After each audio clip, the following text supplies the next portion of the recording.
Good morning. आज हम tonsils के बारे में बात करते हैं। टॉन्सिल्स हमारे गले के अंदर की गांठ होती है जिसको हम लिम्फोइड टिश्यू कहते हैं और ये हमारी इम्यूनिटी के लिए हेल्पफुल होती है।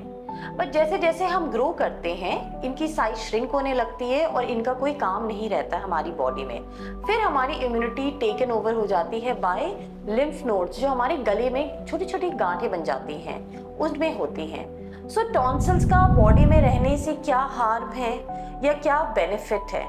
ओवर द इयर्स जब हम ग्रो करते हैं और इनकी साइज श्रिंक हो जाती है तो पेशेंट को या किसी भी नॉर्मल पर्सन को इससे कोई प्रॉब्लम नहीं होती है। प्रॉब्लम तब होती है जब ये टॉन्सिल्स खुद इन्फेक्ट होने लगते हैं। और ये किन केस में इन्फेक्ट होना स्टार्ट होते हैं?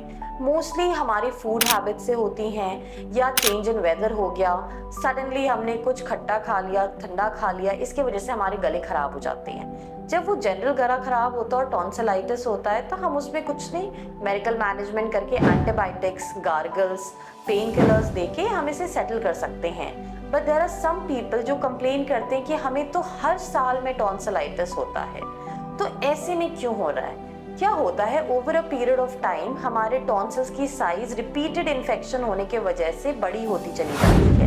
एंड देन बिकॉज उनकी साइज बड़ी हो गई तो हमारे मुंह में जो भी खाना जाता है वो उसमें जाके फंस जाता है और जब वो वहीं रह जाता है तो उसके वजह से अगेन इन्फेक्शन हो जाता है। ऐसे केसेस में हम कब कहते हैं कि सर्जरी करानी चाहिए? अगर किसी भी पेशेंट को 2 साल लगातार 4 से 5 बार इन्फेक्शन हो रहा है टॉन्सिलाइटिस का, जिसके लिए उसको मेडिकेशन लेनी पड़ रही है, सो ऐसे पेशेंट्स को हम समझाते हैं कि आपको सर्जरी करवानी आवश्यक है।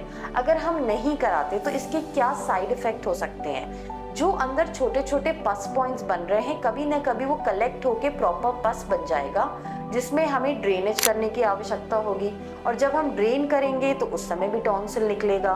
तो जिस टॉन्सिल को हम बचाने की कोशिश कर रहे थे अल्टीमेटली उस टॉन्सिल का कोई फायदा नहीं हुआ।